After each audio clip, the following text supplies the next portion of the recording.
Boa tarde a todos. Estão me ouvindo, me vendo bem?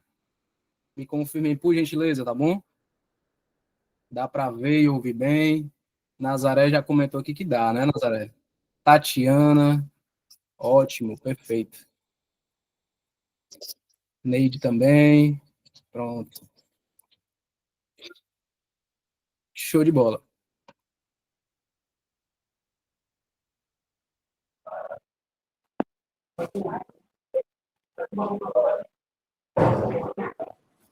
Gente, então vamos aqui iniciar, né? Tá perfeito o som, show. Maravilha, né? Maravilha. Gente, primeiro me apresentar para vocês, tá certo? Deixa eu só ver aqui se tá tudo ok para mim. Pronto, tá. Me apresentar primeiramente para vocês. Inicialmente, pessoal, é um prazer estar aqui com vocês, tá bom? Eu sou o professor Gabriel Correia, professor já com experiência aí no ramo dos concursos, né, nas seleções. Posso citar aqui, por exemplo, Caucaia, São Gonçalo do Amarante, Guaiúba, né, e tantos outros aí que a gente tanto já auxiliou em seleção de professores, de gestores, em concurso, enfim. Caucaia, a gente teve muitos alunos, né, que passaram por mim e por tantos outros colegas, né, professores também que tiveram aí a aprovação. A gente quer que a galera do IB também sejam aí os próximos aprovados, né? Então, sou o professor Gabriel Corrêa, formado aí na parte das licenciaturas, né, em pedagogia e letras, tá bom? Tenho um mestrado em humanidades pela Unilab, gestão escolar. Eu sempre falo só inicialmente essa parte do currículo para vocês saberem onde é que vocês estão pisando também, assim como eu sei que eu estou pisando aqui nos melhores professores do estado do Ceará, tá bom? Gente, tem uma apresentação para vocês aqui que a gente vai transmitir, tá certo? Falando sobre a nossa PND, tá bom?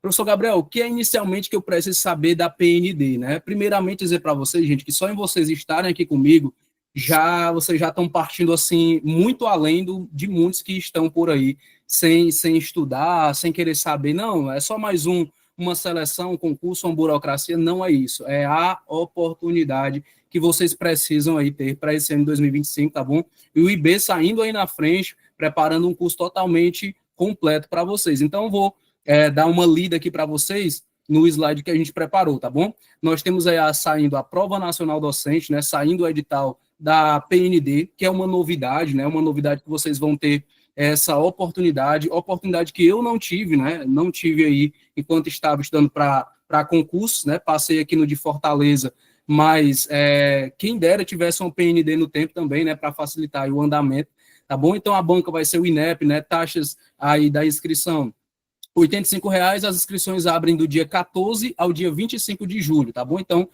aí na outra semana, praticamente, iniciam as inscrições, tá bom? E a prova é só em outubro, dia 26 de outubro, que vai aí ser disponibilizado em todo o Brasil. Aproveitando, né, dizer para vocês que eu recebo muitas dúvidas relacionadas a... Professor Gabriel, eu ouço muito falar sobre PND e sobre CNU. É a mesma coisa? Não é, pessoal, tá certo? A PND, certo? É a Prova Nacional Docente, que visa foco exclusivo em professores, né? Então, vocês aí das diversas áreas vão ser contemplados pela PND, sobre essa Prova Nacional Docente, que é um programa aí do projeto Mais Professores, né? Que visa ter tanto um concurso baseado nas licenciaturas, quanto formas de seleções de muitos municípios. Eu digo para vocês que é o seguinte, eu acho que o governo entendeu que o negócio realmente estava meio bagunçado, relacionado aí às seleções, etc., né?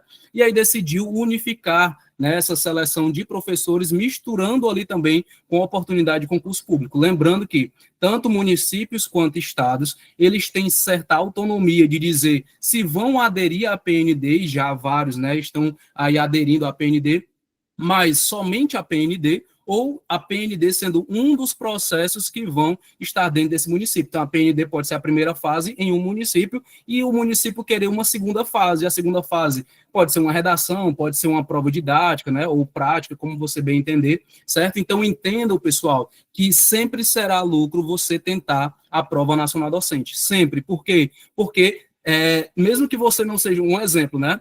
Gabriel, eu queria muito que meu município aderisse esse ano, vixe, mas não aderiu. Mas se ele vai aderir próximo ano, tu já está no banco, entendeu? Então, tu não precisa fazer uma nova prova nacional docente, porque você já está no banco e você pode concorrer a esse município aí mais pertinho de você, enfim, ou aquele de sua preferência em outra localidade. Então, eu só vejo coisas boas relacionadas à prova nacional docente, tá bom, pessoal? E como eu fiz a comparação, né, entre PND e CNU. O CNU, nesse caso, é o Concurso Nacional Unificado, que também, né, está aí, eu não lembro se está aberto as inscrições já, mas que está aí em destaque, tá certo? Ele é mais voltado para cargos técnicos, tá certo? Então, assim, o foco não é professor nesse caso, né? O foco não seria professores no CNU. Tem vagas para pedagogos e técnicos em assuntos educacionais, mas não necessariamente aí para a área da licenciatura em específico, tá bom? As listagens, elas estão saindo e alguns já divulgaram uma pré-listagem, viu? Uma pré-listagem sobre os que vão aderir, né? Eu sempre dizia, em lives que eu abria também, pessoal, relacionado a isso, concursos e municípios, na verdade, que estão há muito tempo, né, sem ter e tudo mais, grande parte aderiram. Por exemplo, Paraipaba, né? Paraipaba é um exemplo aí de que vai estar na lista, né, dos que vão aderir, e tantos outros. Depois eu passo para vocês um pouco mais sobre essas listas, tá bom? Pronto, a gente está no próximo slide aqui falando das duas turmas, né? Pessoal, a PND, nós temos duas, em resumo aqui, duas sequências, né? A parte geral e a parte específica, tá bom? Professor, o que seria a parte geral? É o que vai cair para todo mundo, pessoal, certo? É a formação geral docente, tá bom? Quando você fez o concurso aí, ou você que já conhece, né, enfim, como é que funciona o concurso, sempre tem a parte geral e sempre tem a parte específica. Todo concurso é assim, né? Parte mais específica. Inclusive, a parte mais específica nos municípios vale, às vezes, peso 2, né? Aquele negócio todo, certo? Na nossa PND, pessoal, também vai ter a parte geral. A parte geral é aquela voltada para todos nós das licenciaturas, tá bom? Que aí vai envolver alguns conteúdos que eu também vou mostrar para vocês. Volta só um pouquinho o slide. Eu acho que tinha lá, né? Pronto. Nós temos ali alguns, tá pequenininho, pessoal, mas nós temos, por exemplo, filosofia da educação, nós vamos ter aqui a parte mais didática, enfim, são vários temas, se eu não me engano, ali são, acho que uns 24, né? 24 temas, se eu não me engano, na parte geral, certo? E que vai cair para todo mundo, tá bom? Mas nós temos também o nosso foco, que é a parte específica, né, pessoal? Na parte específica, nós vamos ter antropologia da educação, nós vamos ter trabalho e educação, a parte mais didática, enfim, também associada. Professor, eu que sou da pedagogia, eu vou ter algum benefício relacionado à parte geral e à parte específica? Pessoal, vai. Muita coisa da parte específica, ela condiz com a parte geral e vice-versa, tá bom? Certo? Conteúdos aí como português, matemática, história, geografia e tudo mais, pessoal, esse não é o foco da PND, tá certo? O foco da PND é parte geral, que é tudo isso ali que tá, eu vou depois colocar para vocês, certo, também, o que é que a gente vai trabalhar na parte geral, certo? Mas ele é muito generalizado a todo mundo. A parte geral, pessoal, ele fala principalmente sobre a área da educação como um todo, tá certo? Principalmente como estudos de caso, tá bom? Ele traz a rotina da sala de aula na parte geral, ele traz ali alguma situação, objetos de estudo relacionados à vivência dos professores em geral. E na parte específica, a visão específica do pedagogo, certo? Relacionado aqui, professor Gabriel, relacionado ao Estatuto da Criança e Adolescente, relacionado a leis, né? A questão dos filósofos da educação, dos sociólogos da educação, entendeu? Então, aí já vai voltado mais para a parte mais específica, tá bom?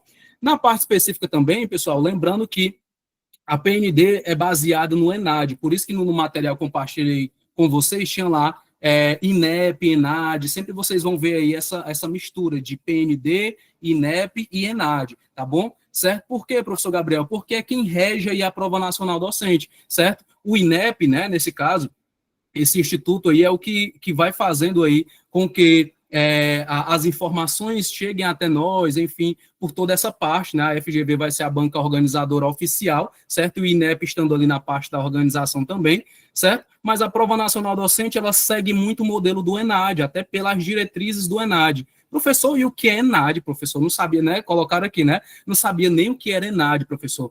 ENAD, pessoal, é uma prova que o pessoal das licenciaturas, certo, da graduação, sempre faz ali ao final, certo, da sua graduação. de algumas faculdades, né? Sai a lista ali dos nomes das pessoas, e aí tem essa prova para biologia, para pedagogia, para matemática, para sociologia, para todo mundo que está finalizando a sua graduação, tá certo? Então, nesse caso, o ENAD, ele é essa prova, né? Esse exame que é feito, certo? É um estilo do Enem, né? A gente sempre diz isso. Mas tem a PND vai seguir mais ou menos as diretrizes, na verdade, vai seguir as diretrizes do ENAD, tá bom? E que, inclusive, já foram colocados para vocês. E aqui, meus queridões, nós temos, certo? A parte aí comum a todas as áreas, como eu disse para vocês, né? Filosofia da educação, história da educação, sociologia da educação, psicologia da educação. Professor Gabriel, tudo isso aí vai cair como, professor Gabriel, na minha prova? Foi como eu falei para vocês. Pessoal, através de textos, através de questões, né, onde você analisa uma opção e a outra tem que ver se ela condiz com a primeira, se elas são iguais ou são parecidas ou não tem nada a ver uma com a outra, né, estudos de caso relacionado à prática pedagógica do professor, tá certo? Eu gostei da temática da PND, pessoal, basicamente seguindo os modelos do ENAD, né, certo? Por quê? Porque a gente tem ali a prática da leitura, certo? Não necessariamente nos diz que você não precisa conhecer a LDB, a legislação, não é isso, certo? Mas na leitura, tu já vai entendendo qual a tendência da resposta, entendeu? Isso, para quem fez o Enem, pessoal, é quase a mesma coisa, né? Eu sempre digo, quando eu estava lendo as questões ali do ENAD, eu disse assim, rapaz, para quem já fez o Enem, é muito parecido, os textões, né? Enormes, os textões, às vezes, que cai lá, certo? E aí você, quando chegar ao final, você, então eu tenho que retirar do texto a informação, eu tenho que inferir do texto aquela informação, certo? Então, mais uma vez, né, nós temos aqui a educação especial que está em alta, né, pessoal? Inclusive, meus queridões, trouxe até aqui para demonstrar para vocês, o professor de vocês gosta demais da educação especial, né, meu chapeuzinho aqui, sou professor de educação especial também, né, a parte da educação, inclusive, não sei se tem professores do AE aqui também, né, sempre eu coloco meu chapéu aqui para demonstrar nas minhas aulas essa causa, né, essa causa muito importante e que, além de estar na nossa sala de aula, também vai cair tanto inclusão quanto educação especial na nossa prova nacional docente. Então, esteja preparado para isso, tá certo? Pode passar. Aí são só os assuntos comuns a todas as áreas. Quem são os professores? Olha aí os professores que nós temos, né? Dentro da nossa... deixa eu ver aqui, terminei há muito tempo, não lembro dessa prova. Essa prova é nova, viu? A prova nacional docente é nova, exclusiva aí do ano de 2025, né? Proposta do Camilo Santana, que é o nosso ministro da Educação. Então, nós temos aí a professora Josiane, o professor Bruno Marques, eu, né? E tantos outros professores que estão aí compondo certo grupo aqui do IB Concurso, viu, pessoal? Pode passar. Componente geral docente que nós vamos ter, né, a parte aí da história da educação, enfim, da filosofia da educação, da parte mais geral, pode passar essa parte. Outros professores também, né, o José Cleano aí também fazendo parte, né, eu aí colocar até meu mini currículo aí para vocês, professora Josiane, né. Pessoal, nós temos aí, pode passar, essa parte, como funcionará o curso, tá bom? Nós temos aí aulões ao vivo, aulas gravadas, atendimento em caso de dúvidas, nesse caso é super importante. Inclusive, pessoal, meu Instagram é @profgabrielcorrêa, tá certo? Não necessariamente você vai dizer assim, eu vou mandar uma mensagem para o professor Gabriel, já vai responder na mesma hora. Calma, viu, pessoal? Mas dentro de 24 horas ali é o máximo que a gente tenta responder as dúvidas dos nossos alunos, tá certo? Sobre a PND são muitas dúvidas, então a gente sempre está à disposição também dos alunos para estarem tirando essas dúvidas, tá bom? Cadernos de questões por disciplina, grupo oficial de WhatsApp, material atualizado em PDF, tá bom? Então, tem muita coisa disponível aqui no curso para vocês, tá bom? Pode passar. Inclui simulados, revisão final, acesso por 1 ano na plataforma da PND, nesse caso, né? Então, você pode ver e rever quantas vezes você quiser. A prova nacional docente, pessoal, vai ter aí uma validade de banco, né? Durante 3 anos, tá bom? Então, você que fez esse ano também, né, pode usar a sua nota no decorrer dos próximos anos. Não é necessariamente todo ano ficar fazendo a PND. Tá vendo como é uma oportunidade boa, né? Uma oportunidade maravilhosa por conta disso, principalmente, tá certo? Então, quem gastar suas energias esse ano, próximos anos aí, você só vai fazer realmente próximos anos se você quiser melhorar a sua classificação, sua nota, etc, né, pessoal? Mas, certo, esse banco ele tem validade aí por 3 anos, tem muito tempo, né? Pode passar. Vejamos a parte específica nesse caso agora, né? Parte específica, pessoal, nós teremos aí 50 questões de múltipla escolha, né, envolvendo situações, problemas e estudo de caso em cada área da PND, certo? Então, mais uma vez, é rotina de sala de aula. Vai se dar bem nessa prova, meus queridões? Principalmente quem tem domínio de sala de aula, nesse caso, que tem esse conhecimento da realidade da sala de aula atualmente. Aí você vai me dizer assim, ó, professor Gabriel, mas eu já sou professor, é claro que eu tenho domínio sobre a minha sala de aula. Pessoal, não é só você vivenciar a sala de aula, não. É você entender tudo o que acontece na sua sala de aula. Por que hoje em dia a gente tem muitos alunos, né, alunos da inclusão dentro da nossa sala de aula, e antigamente a gente não tinha, né? Porque atualmente o professor ele é mais mediador do que antigamente, que era só o detentor do conhecimento. Tudo isso você tem que saber, certo? Então, são das nossas aulas aqui envolvendo prática e teoria que você vai aí desempenhar e desenvolver uma capacidade crítico-reflexivo melhor para se sair muito bem na prova nacional docente, tá bom? As áreas de conhecimento avaliadas, artes visuais, biologia, ciências sociais, computação, educação física e todas as outras que vocês estão visualizando também junto comigo, tá bom? Pode passar. E a minha específica, né, pessoal? Deixa eu vender meu peixe, deixa. Pessoal, mais uma vez, eu não sei se alguém aqui já me conhece, né? Vocês até podem depois dizer se já me conhece ou se não me conhece, tá bom? Vou tirar agora o chapéuzinho aqui da inclusão, mas é porque sempre quando eu falo de inclusão, eu tenho que estar com ele, certo? Minha área que eu gosto demais. Gente, o professor Gabriel Corrêa está aqui com o objetivo, né? Auxiliar e ajudar vocês nessa aprovação. Eu não sou o detentor do conhecimento, né? Mas eu sou aquele que pode, nesse caso aí, abrir um pouco aí as suas perspectivas relacionadas tanto à tua aprovação, né? Tem muita gente, pessoal, que eu não entendo, né? Diz assim, professor, mas eu não vou fazer a prova nacional docente porque eu acho que é mais uma forma e tudo mais. Pessoal, não escute essas pessoas, pelo amor de Deus, certo? Se fosse no achismo, você não tinha comprado sua casa, seu carro, sua moto, tudo mais. Você vai naquilo que você acredita e eu vim fazer você acreditar no seu sonho, no seu potencial, tá certo? Professor, se eu não me sair bem, claro que você vai se sair, mas se isso acontecesse, você tem todos os outros anos para fazer novamente, mas você vai dar tudo certo agora na primeira tentativa, né? Então, assim, é algo, pessoal, que vai ser anual, tá certo? Professor, mas é porque o pessoal disse que vai ter muito caráter de seleção. Calma, né? Calma. Olha aí, a Tatiana disse que é efetiva e vai fazer. Tatiana também, né? Já sou efetivo de Fortaleza, mas é uma oportunidade tão maravilhosa e tão boa que eu também quero fazer, né? Existem municípios, no caso, que pagam melhor que Fortaleza, que pagam melhor que o nosso estado e etc. E aí você fique à vontade para fazer para qualquer outra área, né? Enfim, tá bom? E aí a área específica de pedagogia, pessoal, tudo isso aí, ó, tudo isso aí que está transmitindo para você é o que a gente vai ver aqui no decorrer das nossas aulas, né? Professor, e tem como a gente ver tudo isso aí das nossas aulas, pessoal? Tem, viu? Inclusive já estou gravando, né, um material super especial para vocês também. Hoje é uma palhinha que a gente vai dar de resolução de questão, mas tem muita coisa boa para a gente ver, tá bom? Pode passar. Pronto, pode passar também, né? A nossa ementa aí. Show de bola. Isso mesmo, melhores remunerações, né? Para quem não sabe, Fortaleza, né, é uma das únicas capitais que paga muito bem também, claro, né, paga muito bem, mas é a que você mais tem benefícios dentro do estágio probatório, viu, pessoal? Certo? O estágio probatório de Fortaleza, ele é um dos melhores estágios probatórios aí para quem é recém-concursado, nesse caso. Futuramente aí, Fortaleza aderindo, né, vocês vindo aí para a capital, quem sabe, né? Então, aqui nós temos as específicas, né, nós temos aqui, pessoal, ó, criamos um grupo de cada específica, né? Nós vamos ter aqui artes visuais, biologia, ciências sociais, computação, educação física, filosofia, física, geografia, história, português, né? E tantos outros aqui, tá bom? Inglês, matemática, música, química e pedagogia estão dentro da proposta APND e do IB concurso também, tá certo? Então, colocamos aí para vocês, então, criamos grupos de cada específica, uma compra coletiva nesse caso aí, que vai ser também informado para vocês como vai funcionar, tá bom? Super descontos aí, pessoal, tá certo? Sempre disponível para você do IB, né? Já me passaram todas as coordenadas aqui também, né? Com o valor normal de quanto, professor Gabriel? 170, né? O valor normal. Porém, tendo 30 alunos aí nesse caso, para a gente formar uma turma bem bacana, tá certo? Nós temos aí que esse valor cairá para R$ 100 cada específica. Pessoal, eu nunca vi preço igual, né, a um custo-benefício tão, enfim, tão maravilhoso que nem esse, né? Então, enfim, fica aí a deixa para vocês. O valor vai cair para R$ 100 por cada específico, tá bom?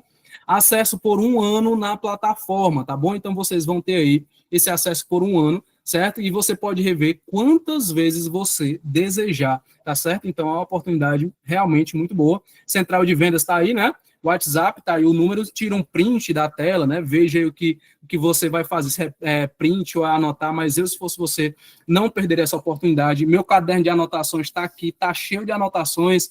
Notebook aqui cheio de aulas futuras para vocês também. Então, pessoal, o conteúdo vai ter e vocês vão ter o melhor, certo? Relacionado a conteúdo selecionado da Prova Nacional Docente, tá bom? Então, tem aí como se darão as aulas, professor. Pronto, a gente vai explicar um pouco mais para vocês também como é que vai acontecer nossas aulas, certo? A parte da gravação já estou gravando e tudo, pessoal, seguindo a matriz da PND. Eu não vou pegar nada de nenhum outro canto, não vou pegar provas que não tem nada a ver, eu vou seguir a matriz da PND.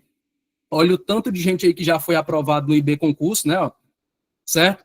E primeiro lugar, né? Quando não é primeiro, é segundo lugar aí para vocês. Olha aí o tanto de aprovações, né? Certo? Então, muito bom. Alunos presenciais também aí para vocês, certo? Então, vejam essa oportunidade, pensem com carinho. E aí, quando a gente estiver resolvendo questões aqui também, vocês vão ver que o negócio realmente é sério, né, pessoal? Então, olha aí o tanto de primeiro lugar que está aí disponível para vocês. Temos os próximos concursos também, né?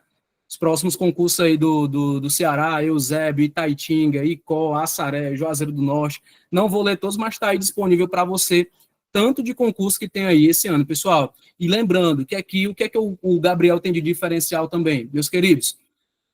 Quando eu entro num objetivo como esse, eu não foco só nesse objetivo. Claro que eu vou dar o meu melhor aqui relacionado à Prova Nacional Docente. Porém, tem muitos assuntos que eu sei que também caem em outros concursos, tanto municípios quanto estados. E o que eu puder trazer também de conteúdos que caem em estados e municípios, que seja comum à Prova Nacional Docente, né, eu coloco para vocês com toda certeza. Então, videoaulas, caderno de questões, simulados, revisão final, grupo de WhatsApp, tudo isso vai estar à sua disponibilidade, beleza?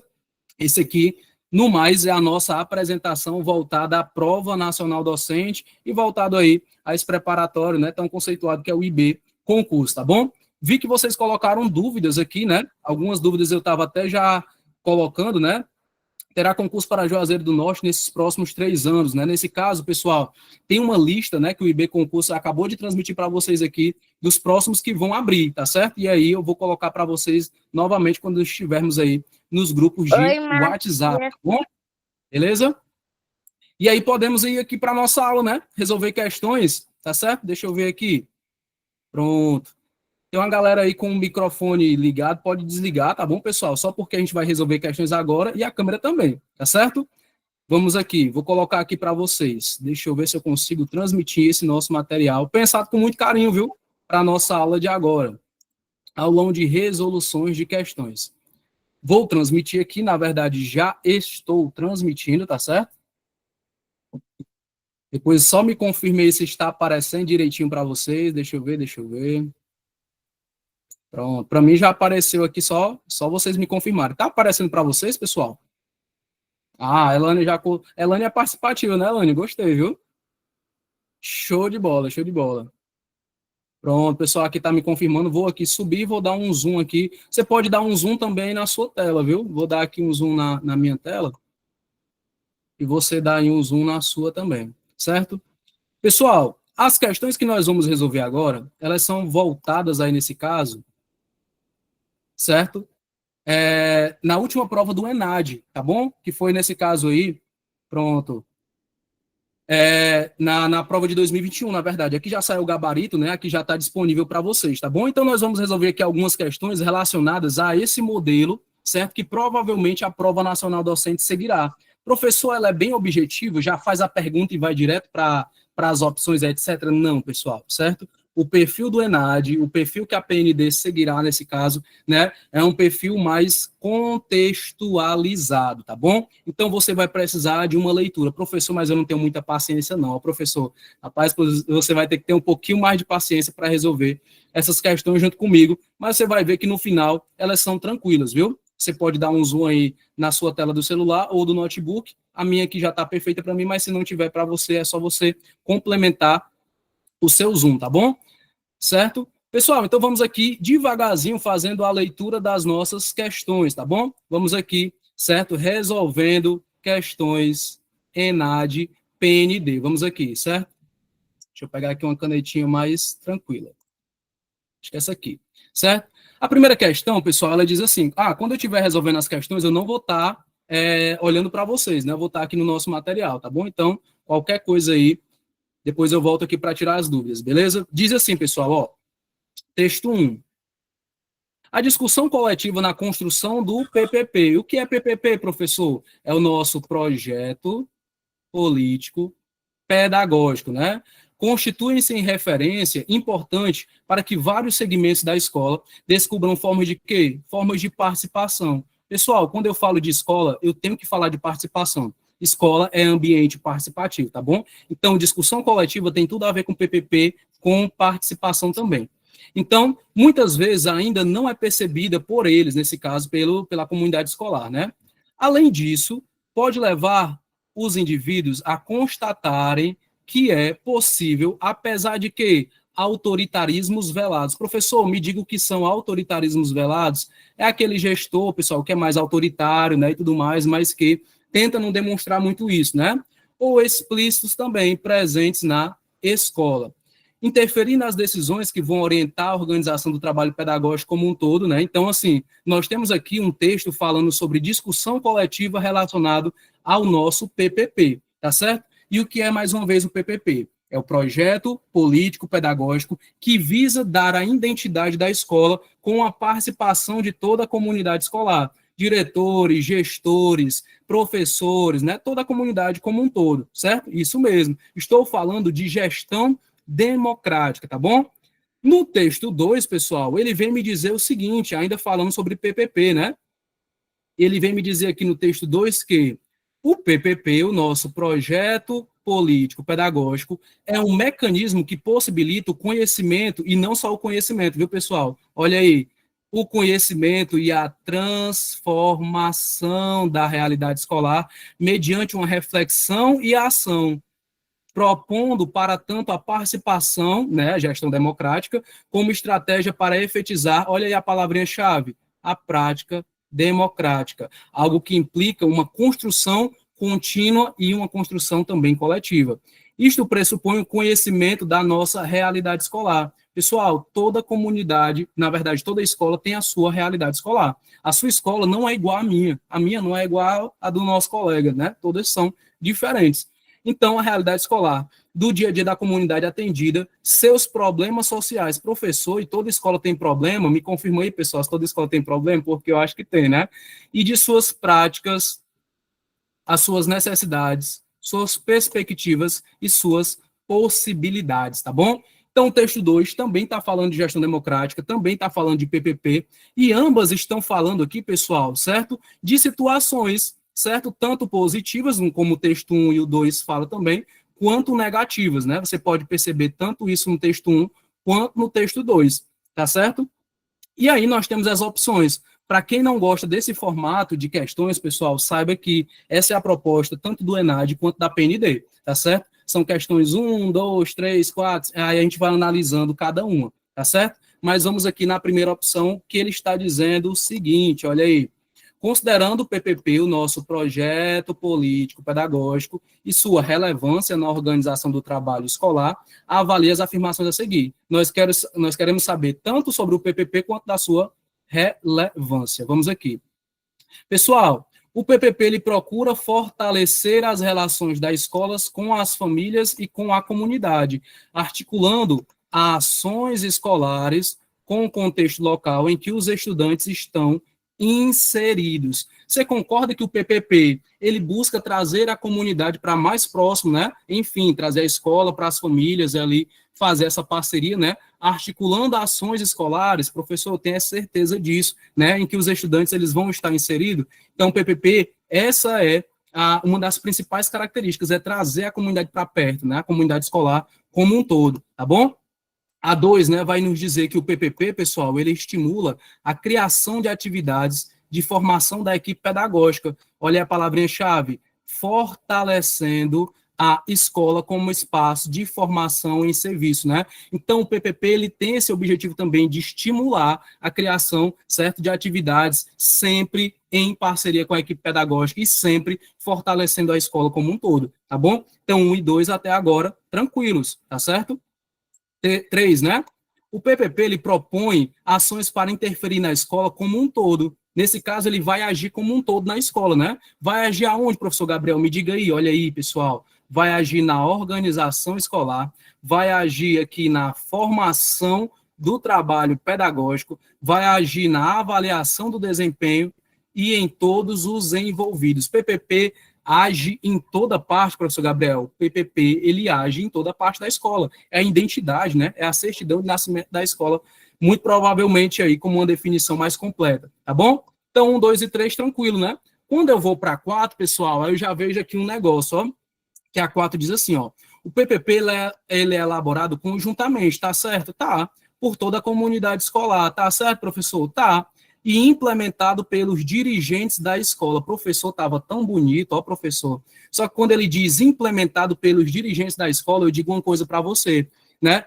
A gente falou o quê? De gestão democrática, gestão participativa. E quando eu digo que ele é só implementado pelos dirigentes da escola, eu estou limitando o PPP a uma única pessoa ou a 2 ou 3 pessoas da gestão, né, pessoal? Então, nesse caso, eu acabo tendo essa opção, né, que no caso seria a quarta opção, como incorreta, né? Não é somente, né, implementado pelos dirigentes da escola, mas por toda a comunidade escolar, é participativo, né? Enfim, tá bom? Então, nesse caso aqui, a 1, 2 e 3, a gente marcou correto, né? 1, 2 e 3, ó. Vamos ver qual dessas aqui nós temos a opção de 1, 2 e 3. Tá aqui, pessoal, as opções para vocês, ó.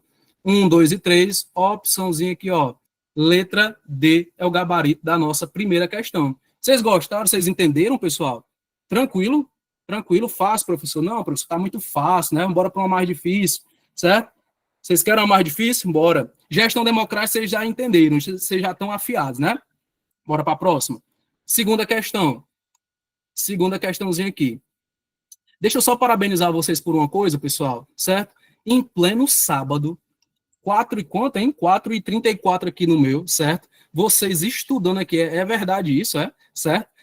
Pessoal, parabéns, viu? Muita gente aí tá nas suas praias, né? Tá aí fazendo qualquer outra coisa, menos estudando, e vocês estão saindo na frente. Então, parabéns aí para vocês que se dedicam. E eu digo uma coisa para vocês, os estudos, eles devolvem, viu? Estudo devolve, né? Então, desejo muita devolução aí dos estudos para vocês, viu? Muita coisa boa. Tá certo? Então, parabéns aí para quem está focado no seu objetivo. Bora para a segunda questão? Professor Gabriel, aquela primeira gestão democrática estava prevista no edital? Tava. Assim como essa daqui também está, ó. Avaliação da aprendizagem, viu? Então, vamos lá. A avaliação da aprendizagem escolar se faz presente na vida de todos nós. Pessoal, tudo que a gente faz, a gente avalia. Tudo. De alguma forma, né? Estamos comprometidos com atos e práticas educativas. Tudo à nossa volta gira em torno da educação.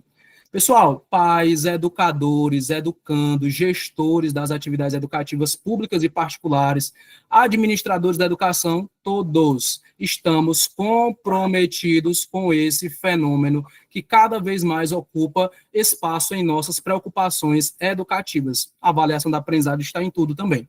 O que desejamos é melhor qualidade de vida. Claro, a educação nos proporciona isso. Você que está estudando para concurso quer melhorar de vida, né?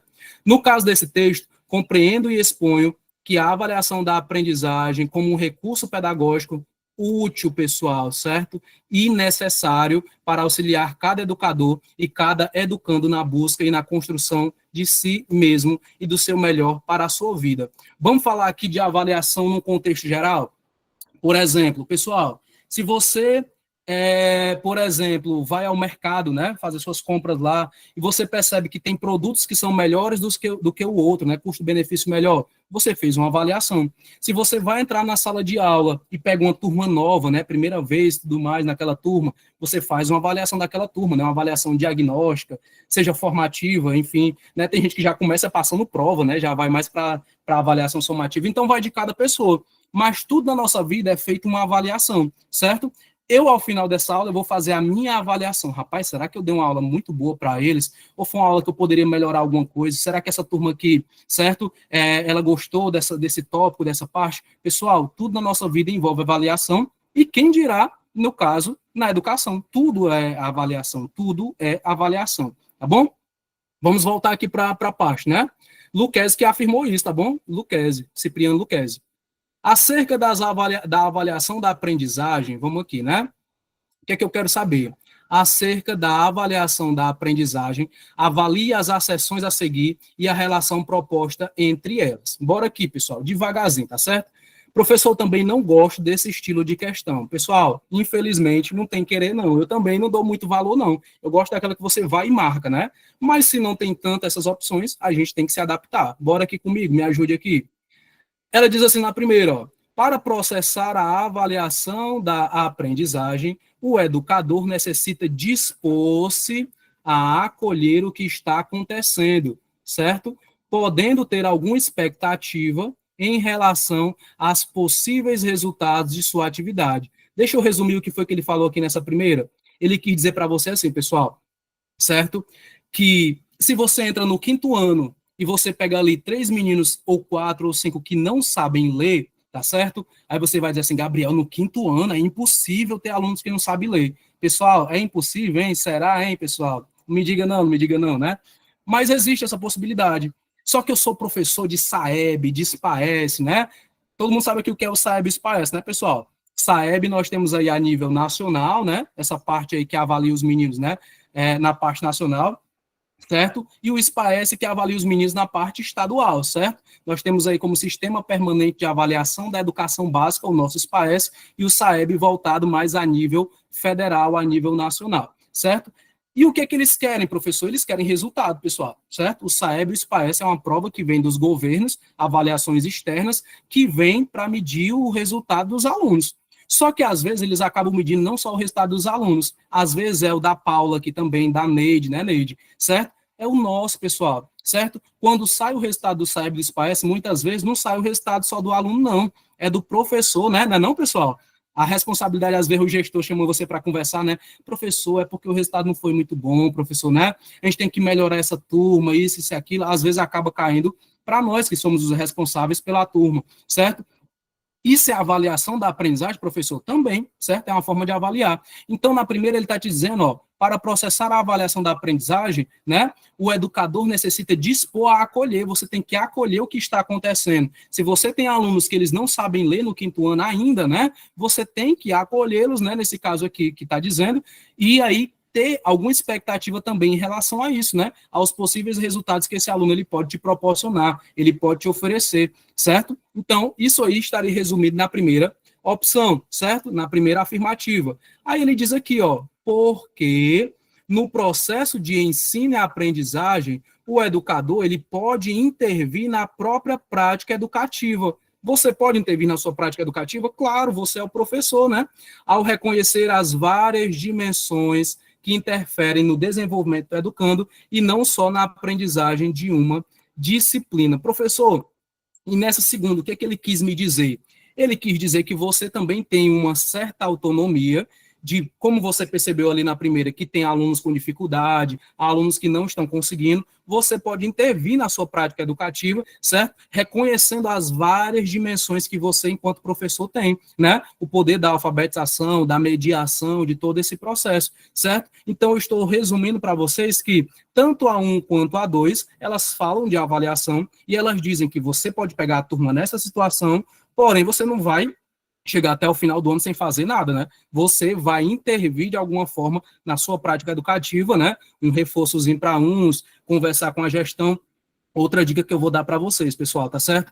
Não tomem todos os desafios da sala de aula para você, não. Você tem gestão, compartilha com a gestão, tá certo? Olha, preciso de um reforço para os meus alunos. Ah, professor, mas não vai ser ouvido, não vai ser... Faça a sua parte, diga a sua situação. Para depois não chegar no final do ano, tem professor que faz isso, chega no final do ano, meus alunos não sabem ler, não. Poxa, você veio me dizer isso agora, né, e tudo mais, por que você não me disse lá no começo, né? Então, vocês têm essas definições. Pessoal, então, resumindo tudo, né? A primeira falou sobre um assunto e a segunda ela falou sobre a mesma coisa ou mudou de assunto, pessoal? Ela falou da mesma coisa, ela deu uma continuidade, né? Você pega a turma sim, certo? Mas você pode mudar essa turma também, né? Você pode mudar as suas práticas, né? Então, uma está justificando a outra de alguma forma, tá bom? E é justamente o que a nossa questão está pedindo, tá certo? A nossa questão ela vem dizer assim, ó, acerca dessas asserções, pessoal, assinale a opção correta. Uma das coisas que eu já vou dizer como dica para vocês também é que a maioria das perguntas são pedindo a correta, viu? Se vocês pegaram outras bancas aí antigas, né, que é a incorreta, o exceto, tal coisa, o ENAD foca muito na correta, tá bom, pessoal? Quase nunca na incorreta. Então vamos aqui, né? Primeiro, As acessões 1 e 2, pessoal, elas são proposições verdadeiras, e a 2 ela é uma justificativa correta da 1. A B vai dizer o contrário, né, praticamente. A 2, 1 e 2 são verdadeiras, mas a 2 não é uma justificativa correta da 1. A C, a 1 é verdadeira e a 2 é falsa. Nesse caso aqui, a D, a 1 é falsa e a 2 é verdadeira, e 1 e 2 são falsos segundo a letra E. E vocês já estão aí dizendo o gabarito, não é? Vocês são uma turma boa, viu? Gosto dessa turma. Turma esperta. Pessoal, a 1 e a 2, elas são proposições verdadeiras, tá bom? E a 2, ela acaba sendo uma justificativa correta da primeira, tá certo? Ela é uma complementação, certo? Nesse caso aí, olha aí, tive um pouco de dúvida, mas marquei a correta, muito bem, certo? Então, nesse caso aí, segunda questão também, nesse caso aí, já temos a alternativa letra A, tá bom? Tranquilo? Pessoal, gestão democrática e avaliação da aprendizagem. Já trabalhamos 2 assuntos aqui na nossa live, né? No nosso momento aqui de estudos. Espero que vocês estejam entendendo principalmente, tá bom? Professor, o senhor vai resolver quantas questões? Pessoal, deixa eu dizer uma coisa para vocês. Preparei aqui 10 questões, tá certo? Mas professor Gabriel, a aula se estendeu muito, o que é que eu faço? Pessoal, eu vou aqui até ir dando certo, até o ponto que vocês gostarem aí, disseram, professor, pode continuar, viu? Certo? Mas, gente, só complementando uma coisa para vocês. Quantidade não significa qualidade, correto? Eu podia botar aqui 50 questões. Se eu tivesse fugindo do edital, se eu tivesse falando coisas nada a ver, etc., não ia te servir de nada. Eu prefiro escolher 10 questões que eu consiga seguir o edital, trabalhar da melhor forma, explicando. Vocês viram que aqui eu não consigo só ler a questão e marcar a opção. Não dá, pessoal, certo? Nós precisamos sempre entender a parte teórica dentro das questões, tá certo? Então, se eu falo de avaliação da aprendizagem, eu tenho que te dizer o que é a avaliação somativa, formativa e diagnóstica. O que é a somativa? Foca em nota, em resultado. O que é a diagnóstica? Foca no diagnóstico do aluno, é um médico, né? Você precisa saber o que é que o aluno precisa melhorar e etc, né? O que é a formativa, professor? Você vai avaliar a continuidade do processo do seu aluno, a forma que ele se comporta, que ele participa, que ele interage, né? Não somente ali uma situação, mas a continuidade dos processos, tá bom? Então, é esse o resumo. Gestão democrática, eu não posso só vir aqui resolver, eu tenho que falar o que é gestão democrática, como ela se aplica, o que é PPP, beleza? Então, por isso que eu demoro um pouquinho às vezes na questão, mas para tirar aí toda dúvida que você possa ter, tá bom? Esse é o jeito do professor Gabriel Corrêa. Terceira questão, pessoal, né? Vem falar sobre a história da alfabetização no Brasil. Tá no edital, pessoal? Tá, viu? Tá no edital a história da alfabetização no Brasil. Pessoal, ela se caracteriza como um movimento complexo, marcado pela recorrência discursiva da mudança indicativa da tensão constante entre permanências e rupturas. Então, a história da educação no Brasil, ela não é uma linha, ela é em cima, embaixo, entendeu? Diretamente relacionadas à disputa pela hegemonia, pelo poder dos projetos políticos, viu? E educacionais de um sentido moderno para a alfabetização. Então, o pessoal diz que quer mudar a educação, porque quer realmente uma coisa melhor, etc., mas às vezes não é só isso não, viu? Como resultado dessas disputas, em cada momento histórico, fundou-se uma nova tradição, que, comportando temporalidades múltiplas, era e é, ao mesmo tempo, velha, porque constituída de que a antecedeu, e nova porque, diferente daquela a constitutiva de que a sucedeu, ela sucederá nesse caso, mesmo quando os defensores da nova tradição sustentam ter rompido definitivamente a velha tradição. Professor, esse texto é tão confuso, né? Eu também achei, viu, pessoal? Mas deixa eu resumir ele para você. Toda vez que você não entender, eu sou pago é para isso mesmo, para resumir aqui, para mastigar para você, tá certo? Então vamos lá, vou mastigar aqui para você. Esse texto ele fala sobre a história da educação no Brasil e os processos de altos e baixos da educação brasileira, né, Tatiana? Bem confuso, né? Mas ele está só dizendo que toda nova metodologia, Tatiana, para a educação, ela vai se tornar velha. No final, ele só quis te dizer isso. Quando ele fala nova, velha, né, isso, aquilo, tudo que é novo, ele um dia vai se tornar velho, né, não? Vocês concordam comigo, certo? Essa forma da gente trabalhar aqui, daqui a 10 anos, eu não posso estar ensinando vocês do mesmo jeito. Ela pode mudar, ela pode sofrer alterações. A LDB, todo ano muda, né, gente? Todo ano muda, certo? E tem gente estudando pela LDB de 2019, 2020, 2021. Pessoal, a LDB todo ano muda, tá certo? Mas vamos lá. Então foi isso que ele quis dizer para você, que a educação ela tem altos e baixos e que ela vai mudando. O que é novo para a gente hoje, ele pode daqui a algum tempo se tornar velho, tá bom? Isso foi a abordagem dessa leitura em um resumo, tá bom? E falou também que a educação no processo de alfabetização, ela é uma política, pessoal, também dos poderosos, né? O que esse pessoal quer com a alfabetização no Brasil também? É só mesmo alfabetizar, hein, gente? Ou será que tem um negócio aí por trás de querer índices, de querer indicadores bons? Será que a reforma que teve na tua escola é só porque todo mundo realmente precisava? Ou é porque melhorando a qualidade da educação na tua escola, os resultados podem ser que melhore? Olha aí, né, professor? Será que é isso, professor? Também, né? Também é, tá certo, pessoal?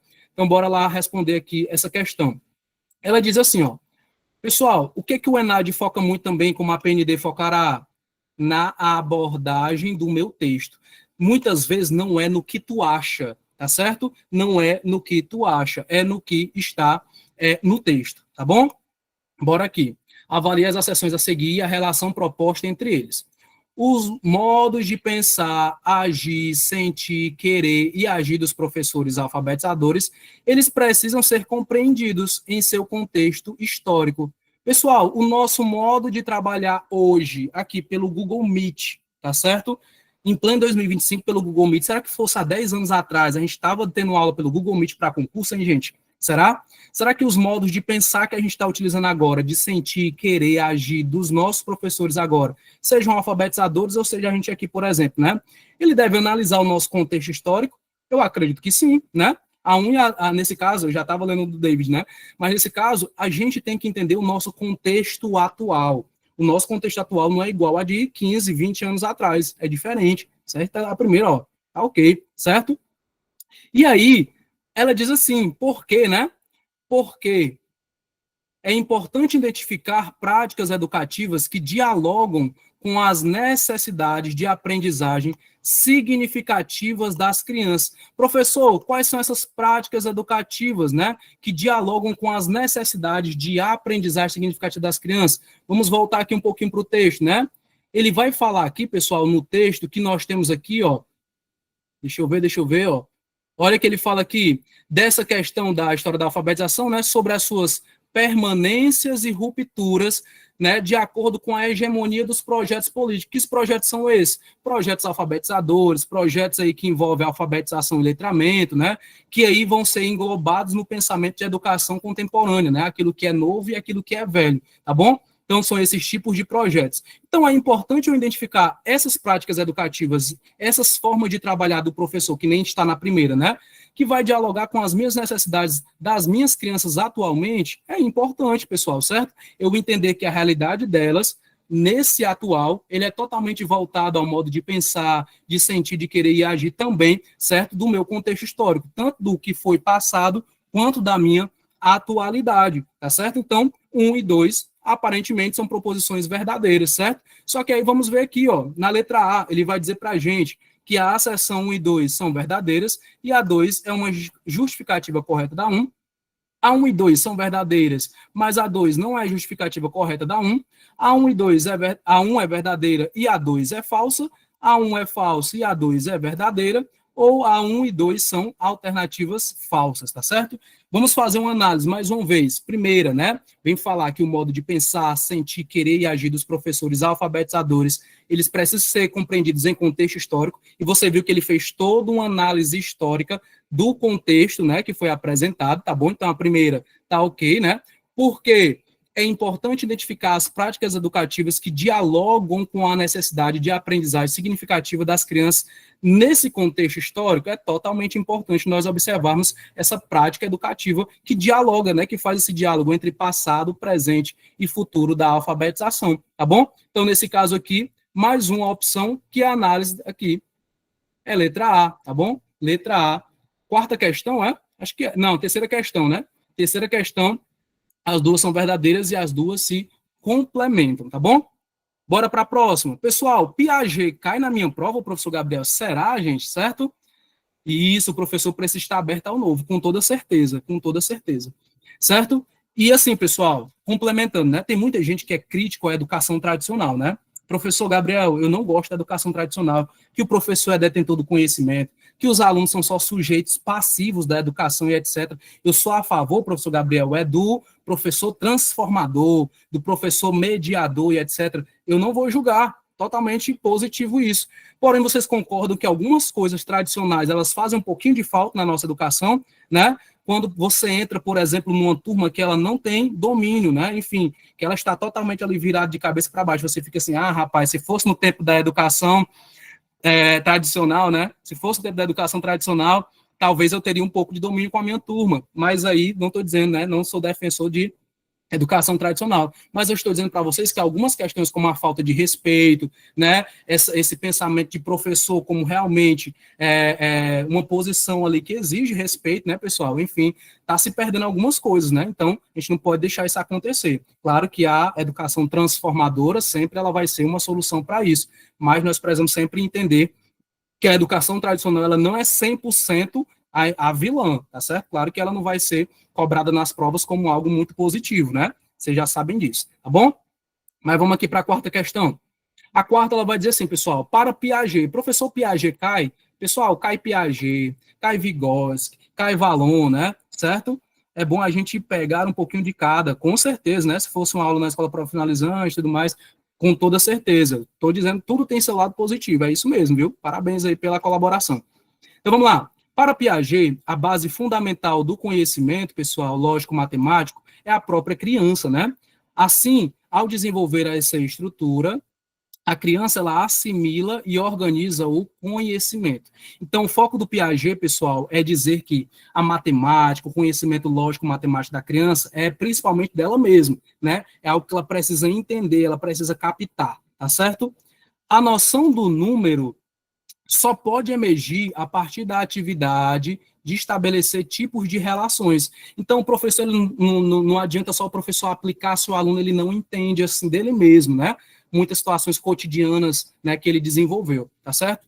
Daí decorre que o primeiro princípio do ensino, pessoal, é de atribuir importância ao fato de colocar todas as espécies de objetos, dos eventos e das ações em todos os tipos de relações, trazer para a prática, né? É primordial que o professor ele propicie um ambiente de aprendizagem onde existam números falados e números escritos. E aí tu já vem para cá porque tá bem fresquinho ainda isso aqui, ó, certo? Com vistas ao ensino do valor posicional dos números, coisa que o professor de vocês só foi aprender tarde da noite, né? Uma professora, ela propõe uma atividade aos seus alunos de qual turma? Do segundo ano do ensino fundamental, para que eles escrevam um número ditado. Qual é o número, professor Gabriel? Ela disse assim para os seus alunos, ó, pessoal, bora escrever aqui o número 2.894. Tá aqui o número, ó, 2.894. E em seguida, observa que a maioria das crianças, olha como é que eles escreveram, gente, ó, os meninos do segundo ano, né? A maioria escreveu assim, ó, e eu não vou julgar eles, viu? Não vou julgar eles, tá certo? Todo mundo já aprendeu, né? Eles escreveram, pessoal, ó, 2.000, tá ali 2.000. 800, tá ali 800. 90, tá ali o 90, tá ali o 4, né não? Vocês concordam não, né? Certo? Escreveram. Consideramos as ideias de Piaget expostas no texto, né? Essas ideias do Piaget que ficaram expostas no texto. Assinale a opção que apresenta a explicação correta para o resultado dessa atividade. Pessoal, por que eles fizeram assim, gente, hein? Os bichinhos, olha aí, gente. Por que eles fizeram dessa forma? Aqui na A diz que, vamos lá, a escrita numérica das crianças, ela se desenvolve por meio de experiências pedagógicas estabelecidas em sala de aula, que priorizam a reprodução das atividades lógico-matemáticas, né? Certo? Lembra que é de acordo com as ideias de Piaget e com aquilo que foi exposto no texto, né? Ele está dizendo na letra A, pessoal, que a escrita numérica das crianças ela só vai se desenvolver por meio de experiências pedagógicas. Claro, também por isso, né? Estabelecidas em sala de aula, mas também fora delas, né? Vou citar um exemplo para vocês. Deixa eu trazer para o português, né? Deixa eu trazer para o português. Tem criança que ela não sabe ler. Coca-Cola, certo? Mas se passar um carro ali, um caminhão da Coca-Cola, ela já sabe que é da Coca-Cola. Por quê, pessoal? Porque a identificação dela, a hipótese que ela criou na cabecinha dela é que aquele caminhão vermelho, né, daquele jeitinho, com aquela garrafa, é da Coca-Cola. Precisa ele saber ler? Precisa não. É igual aquele meninozinho do meme, né, lendo assim, né, o jeitinho de shampoo, né? O jeitinho de shampoo e etc. Aí tem lá seda, né? Ele diz que é o quê? Shampoo, né? Porque na cabeça dele aquilo já é um shampoo, independente da marca, tá bom? Tá certo? Então, pessoal, a letra A, ela tá até bonitinha, mas ela não complementa tudo que foi, segundo a ideia de Piaget, e tudo que foi exposto no texto, tá certo? Ela poderia ser um pouco mais completa, poderíamos dizer assim, tá bom? E não somente na vivência de sala de aula, né? No cotidiano de vida também. Letra B. As crianças escrevem a partir de suas hipóteses. Vocês concordam com isso? As hipóteses, né, gente? Foi falado lá no texto, né? Assim, a escrita numérica, ela é o resultado de uma correspondência com a numeração falada, a que leva a criar notações não convencionais. No caso, essa escrita aqui, ó, certo? Então, vocês entendem que a criança, ela foi na hipótese dela. 2.000 só pode ser um 2, um 0, um 0, um 0. Ok. 800 é 800, né? Entendeu? Sendo que a gente tem na matemática também aquelas decomposições, né? Se eu não me engano, que tem que botar 8.000, 800, enfim, né? Botar um número bem quebradinho, não é isso? Então, pessoal, a letra B é justamente o pensamento, né? De Piaget, nesse caso, e o pensamento aí, certo? Relacionado à proposta do texto, tá bom? Então, a letra B, ela só é uma afirmação, né? Ela só é única para nós marcarmos aqui, ó. As crianças escrevem a partir de suas hipóteses, ok. Assim, a escrita numérica, ela é o resultado de uma correspondência com a numeração falada, ok. A professora falou, eles escreveram, o que leva a criar notações não convencionais, perfeito, que é esse jeitinho que eles escreveram aqui, tá bom? C. As crianças não perceberam a composição numérica porque a professora deveria ditar cada número individualmente, o que favoreceria a anotação correta. Se ela falasse, pessoal, mesmo pausadamente, né, eles iriam escrever provavelmente do mesmo jeito, viu? Não ia mudar muita coisa, não. Ainda mais se ela fizesse 2.000, aí eles escrever 2.000. 800, aí eles escrever 800. Então, não condiz muito com a nossa proposta, né? E a D, as crianças registraram aleatoriamente os números, ó, não foi aleatoriamente, não. Elas seguiram a ordem, só não foi, né, do jeito que a professora esperava, tá certo? Então, nesse caso aí, não foi aleatoriamente, né? Já termina por aí a letra D. E a escrita numérica, ela apresenta-se desordenada, porque as crianças nessa etapa da escolaridade ele não conseguem estabelecer qualquer relação entre número falado e escrita. Primeiro que não foi desordenado, né? Ela seguiu uma ordem também, certo? Mas no segundo ano as crianças já podem ter esse conhecimento, tá bom? Ele diz aí que nessa série aí, nessa escolaridade eles não podem, mas o SAEB, o SPAES já aborda questãozinhas desse tipo aí no segundo ano, tá certo? Então nesse caso aí a letra E também está equivocada. A mais atraente aí é que a gente marcaria letra B. Letra B de quê, gente, hein? Letra B de bem que eu avisei que era importante estudar para a PND, né? Para a Prova Nacional Docente. Tranquilo? Pessoal, tá tranquilo até aí? Me digam o que vocês estão gostando, por favor, diga aí para mim, diga nos comentários. Professor, estou entendendo. Professor, não estava entendendo, mas agora eu estou. Professor, não lhe conhecia, mas eu acho que eu tô gostando aqui do seu jeito. Pessoal, um elogio é sempre bom, viu? Crítica só se for construtivo, pelo amor de Deus, né? A Elânia disse que tá uma belezura, coisa boa. Vocês já me conheciam, não me conheciam, gente? Didática excelente, olha aí, rapaz. Tomara que o diretor aqui esteja vendo, né? Está ótimo. Show de bola, né, gente? Pessoal, eu digo que eu gosto de ensinar da forma como eu gosto de aprender, tá certo? Eu tento ser o professor que eu gostaria de ter. Pensa numa coisa chata, é você ter um professor chato, né, gente? Todo mundo aqui já teve um professor chato na vida, né? Mas vamos lá, vamos continuar, porque o foco aqui são as questões, certo? Vocês estão se saindo bem, que eu não comecei a falar da minha vida, de vez em quando eu falo da minha vida, pessoal, o professor pode voltar para as questões, tá certo, vou voltar. Mas porque a vida da gente é importante também na educação. Pessoal, quinta questão, bora lá comigo, bora lá comigo. O pedagogo, né, sou do Maranhão e é a primeira aula que está tendo, coisa boa, vou tirar um print depois. Pessoal, bora para a quinta. Deixa eu ver. Pode repetir o gabarito da 1 e a 2? Gabarito da 1 é letra D, gabarito da 2 é letra A, tá bom? Bora para a quinta aqui, tem gente do Maranhão aqui, galera, ó. Vamos lá. Quinta, o pedagogo deverá ser o profissional investigador, tá vendo aí, pessoal? Da educação como prática social. Então, você não é só da sala de aula, não, viu? Você é investigador da prática social, certo? Poderá investigar e criar meios de dialogar e produzir novas mediações com o mercado editorial, por meio da comunicação, as novas organizações não governamentais, que são as ONGs, né? As instituições sociais já existentes, visando criar novos espaços educativos na sociedade por meio da prática científico e pedagógica. Professor, não entendi. Diga aí para mim, mastiga aí para mim mais uma vez. Mastigo. No nosso edital da PND tem dizendo que vai cair um assunto, pessoal, relacionado à educação em ambientes não escolares, né? Educação voltada aí a outra coisa fora da escola, tá certo? Em ambientes não formais, nesse caso, tá certo? E é justamente isso que está pedindo aqui na nossa quinta. Estou seguindo o edital de vocês, viu? Estou fugindo, não, tá aqui, na quinta. Considerando o contexto apresentado, o pedagogo e seu perfil profissional, é correto afirmar que a atuação em espaços não formais, ela é o quê? Me diga aí, mais uma vez, né? Olha aí, tem gente da Bahia aqui, né? O Davi, ou David, enfim. Pessoal, ele está dizendo aqui que você que é pedagogo, se um dia você não gostar mais da sala de aula, professor, gosto mais não, ó, tô de saco cheio de sala de aula, o que é que eu quero agora? Eu quero trabalhar num museu, eu quero trabalhar num hospital, eu quero trabalhar em uma ONG e tudo mais. Eu posso indo sendo pedagogo? Posso, pessoal? Posso ou não posso? Posso, pessoal. Se lá tiver vaga para pedagogo, se lá tiver uma proposta para o pedagogo atuar, você pode ir com a sua pedagogia, certo? Você pode ir para a sua pedagogia para esses locais. São locais que são não formais, né? Fogem aí da formalidade da escola, né? Espaços não escolares, como a gente chama, tá certo? Então, você com a sua pedagogia pode, inclusive, sempre sair editais, pessoal, até de indústrias, viu? Que sai lá, às vezes, vaga para pedagogo, tá bom? Por quê? Porque todo ambiente seria necessário ter a atuação de um pedagogo, porque às vezes o pessoal não contrata ou não leva a sério, mas tem muitos ambientes que, não somente escola, que são. Certo? Pessoal, e ele diz assim mais uma vez, considerando o texto apresentado, dizendo que o professor pode atuar em várias áreas, né?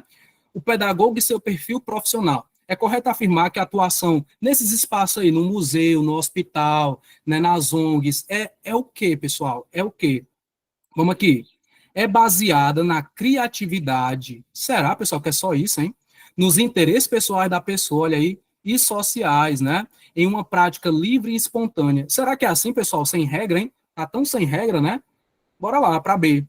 Ela disse que é centrada, né? Tudo que é centrado é limitado, viu, pessoal? Centrado em processo de formação humana, dispensando a aplicação de práticas educativas sistemáticas. Certo? Será que é a letra B?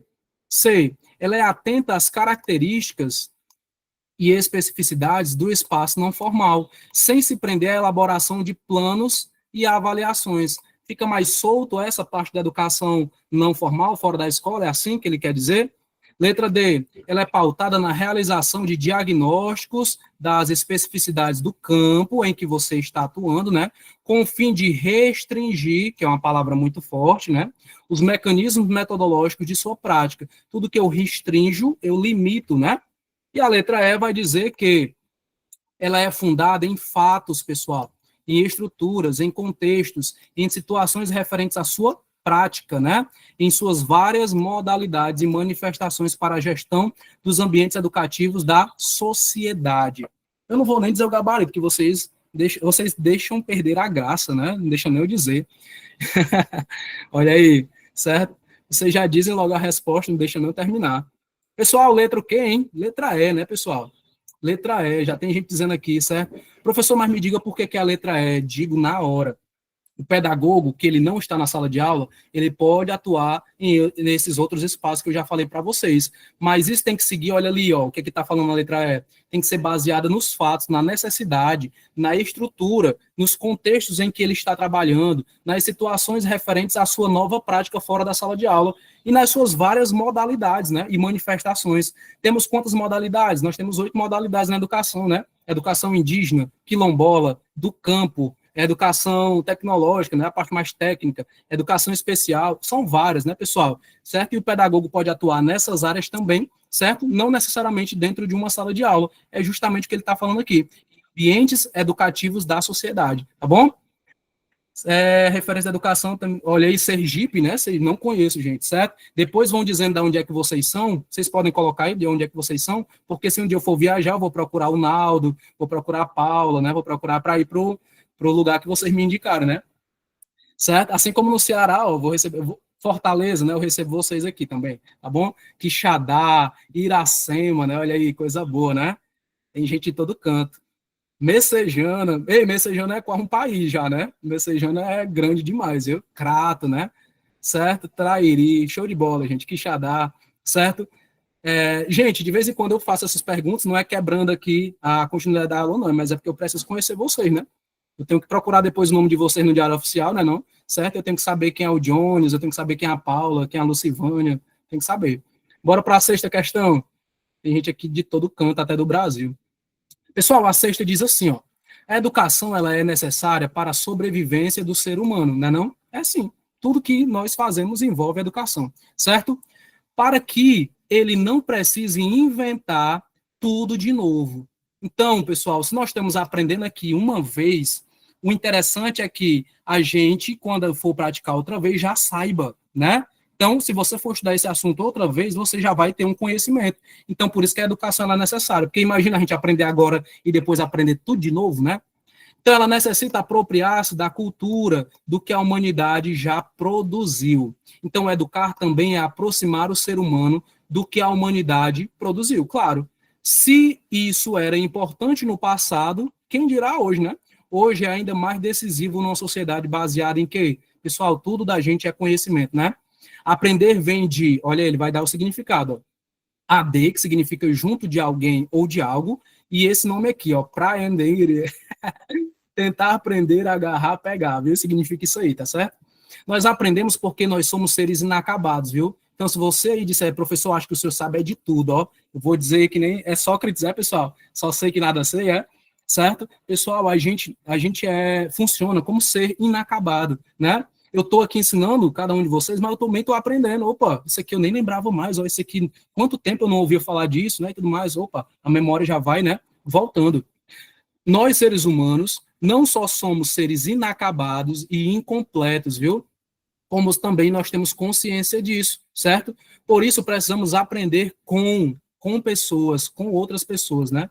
Aprendemos porque precisamos do outro, né?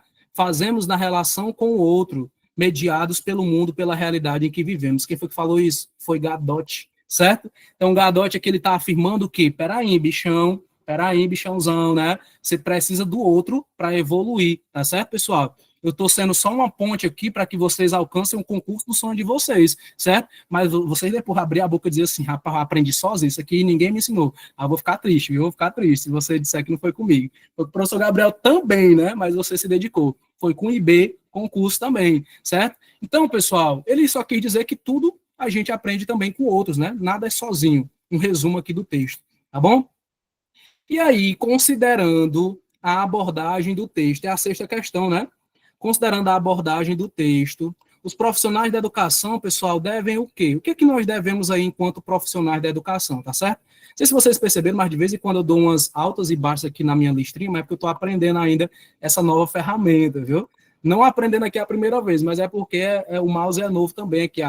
Enfim, bora lá. Então, a abordagem do texto, os profissionais da educação devem o quê, pessoal?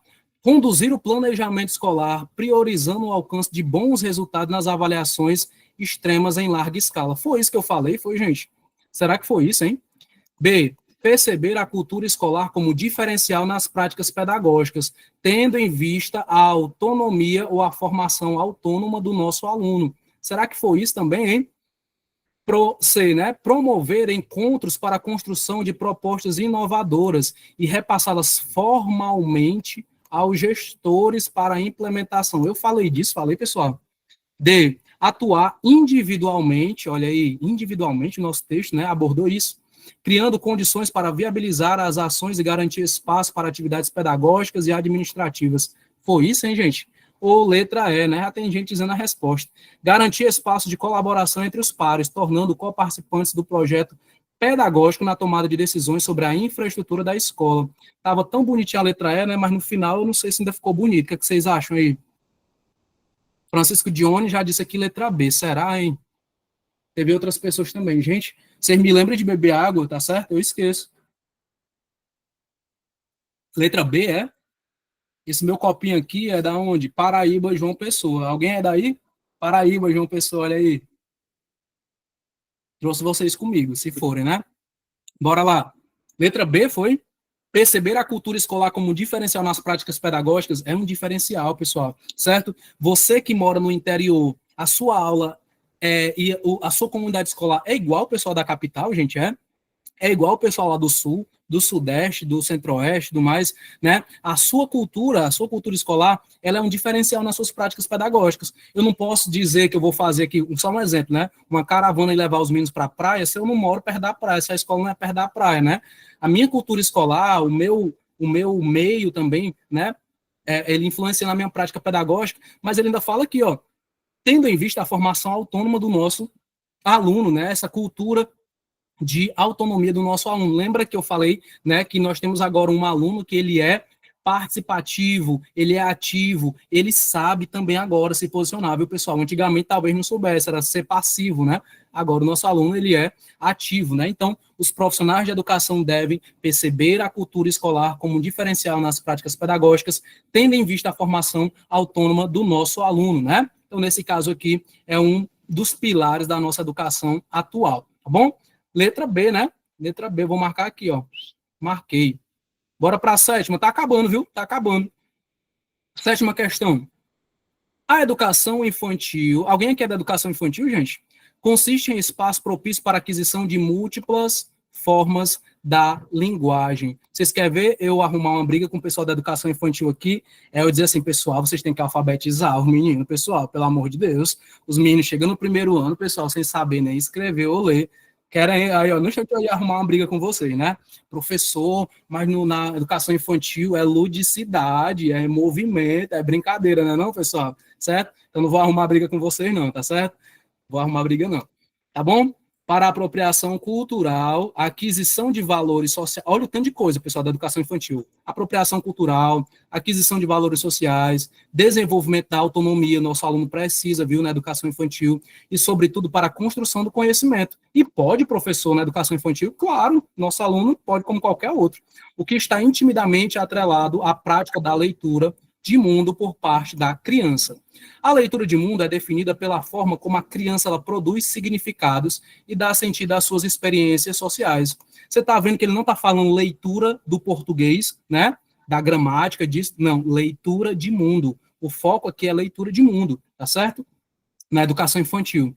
Isto é, os significados e os sentidos dados aos eventos sociais dos quais as crianças são participantes, concretiza a construção do seu repertório de conhecimentos atinentes ao mundo. Então, tudo aqui vai muito de conhecimento de mundo, da sociedade, do meio em que ele vive. Esse conjunto de conhecimentos, ele reflete na sua leitura de mundo o que está intrinsecamente ligado à construção da sua identidade. Então, o nosso aluno, ele não só vai aprender lá na educação infantil, mas na casa dele, na sociedade, e sempre voltado muito a conhecimento de mundo, ludicidade, interação, brincadeira, jogos, tá bom? Certo? Isso aqui é um pensamento, né? Vamos lá. Qual é essa questão? É a sétima, né? A partir das definições expressas no texto e sobre o ensino de língua portuguesa nos anos iniciais da escolarização, avalie as afirmações a seguir. Deixa eu só te dizer uma coisa, ele está falando aqui de anos iniciais, aí tu diz, professor, anos iniciais, ao que eu sei, é primeiro ao quinto, né? Então, já vou pensar nisso, não é isso? Gente, o foco daqui é educação infantil. Então, algum texto ele pode se referir a anos iniciais voltados também à educação infantil, que para ele é um ano, são os anos iniciais da educação. Não é segundo a LDB muitas vezes, tá bom? Então, cuidado para não confundir. Tem os anos iniciais, primeiro ao quinto, nesse caso, né, que é o anos iniciais do ensino fundamental, só que no texto ele faz muita referência a esses anos iniciais como fosse a educação infantil. Os anos iniciais de educação da criança, né? Foge da parte mais teórica, iria para uma parte mais prática, tá certo? Então, avalie sobre o que ele quer, né, pessoal? Sétima questão, bora aqui.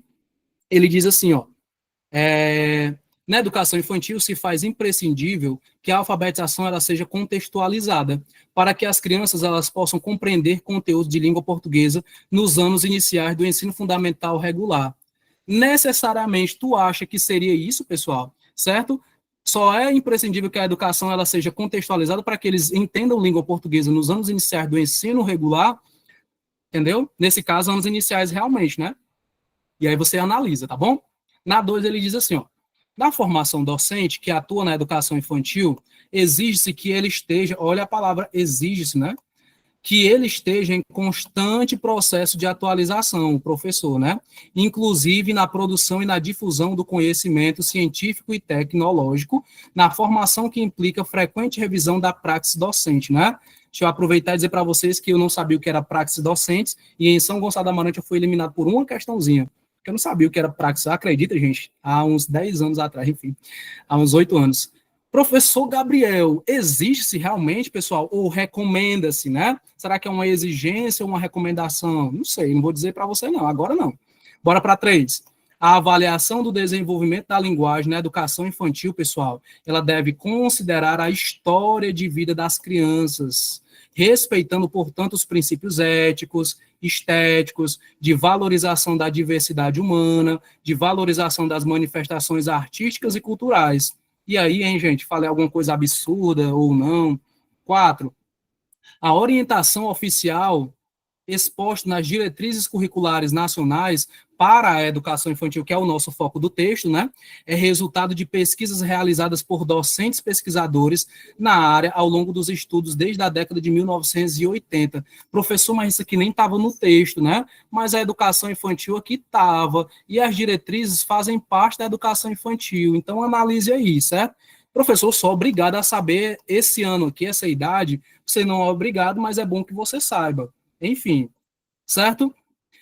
O ensino de língua portuguesa, na 5, na educação infantil, deve considerar as diferentes produções textuais, os gêneros, né, também, visando a construção de identidades plurais e solidárias, pautados em um diálogo entre os conhecimentos produzidos cientificamente e os saberes produzidos, vivenciados nas comunidades locais. É eu dizer que só o científico ele não basta, né? Nesse caso, tem que trazer também as minhas concepções da localidade, tá bom? Da minha comunidade, nesse caso. Pessoal, e aí eu tenho minhas opções aqui, ó. O professor Senhor riscou foi tudo agora, não foi? Na A diz que é só um A2 e A3 que tá certo. Na B, 1, 2 e 4. C, 1, 3 e 4, 1, 3 e 5. D, 2, 4 e 5. E E, 3, 4 e 5. Diga aí para mim, diga. O que você acha? Dê uma olhadinha para cá de novo, né? Com base no que a gente falou. E aí você vai dizendo, certo? Eu falei para você, pessoal, aqui, certo? Que nesse caso aqui, deixa eu até ver, na educação infantil faz imprescindível que a alfabetização seja contextualizada para que as crianças possam compreender conteúdos da língua portuguesa nos anos iniciais do ensino fundamental regular. Seria somente limitada a isso, hein? Será? Certo? Eu acredito que não esteja limitado somente a isso. Na formação do docente que atua na educação infantil, exige-se, eu diria para você que recomenda-se, tá certo? Que esteja em constante processo de atualização, né? É importante que o professor esteja, mas não seria essa exigência, seria uma recomendação, certo? Na 3, a avaliação do desenvolvimento da linguagem na educação infantil deve-se considerar a história de vida das crianças. Opa, isso aqui é importante, viu? Certo? Respeitando, portanto, os princípios éticos e estéticos, sim, de valorização da diversidade humana e de valorização da manifestação cultural. Eu marcarei aqui já, ó, 3, 4, né? A orientação oficial exposta nas diretrizes curriculares nacionais para a educação infantil é resultado de pesquisas realizadas por docentes pesquisadores nas áreas após longos estudos desde a década de 1980. Isso aqui, pessoal, é aquela famosa ou tu sabe ou tu não sabe, tá certo? Nesse caso, você precisa saber disso, que desde a década de 1980, né, nós tivemos todos os estudos aí sobre as diretrizes curriculares nacionais. O foco do nosso texto não é educação infantil, então não está fugindo ao texto, tá certo? Realmente aí foram realizadas pesquisas, né, tanto por professores e pesquisadores ao longo desse tempo para estabelecer aí as diretrizes curriculares nacionais para a nossa educação infantil. Então, como eu falei, ou você sabe disso ou você não sabe, nesse caso, vocês estão sabendo agora, tá certo? E a 5 também está correta, deixa eu ver, eu já estou marcando aqui a 5, né?